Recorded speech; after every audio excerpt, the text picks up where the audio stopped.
Amai Axilia Mnangagwa voshanyira vakadzi vaya vakasungwa nevana vavo hazvina kumira zvakanaka. Kusangana zvekare kwataita paKulen TV muri yeZimbabwe.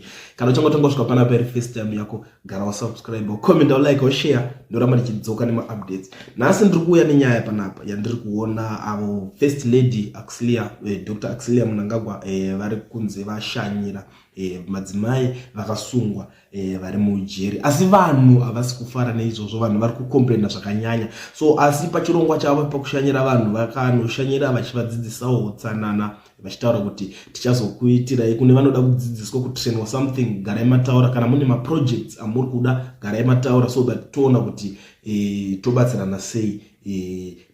Kana muchida funding tobva tagadzirisa nyaya dzacho.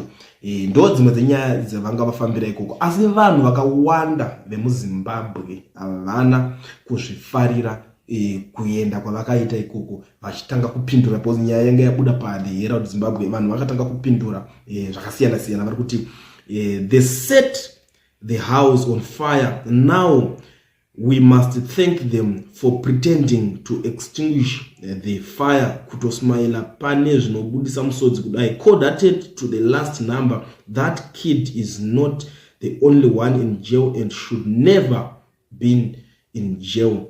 Begin with. Mumwewo ari kuti why muchizodza vana munyama. Mumwe ari kuti musadaro. Mumwe ari kuti zvinobatsirei at all. Mumwe ari kuti bad aid treating. Mumwe ari kuti no, stop it. The way that child had to be disinfected for lies, debriefed by CIOs, searched by bodyguards. A government is busy throwing innocent people to jail so she can play dumb politics of visiting them. She is used of being received by crowds even in prison. Pathetic. A government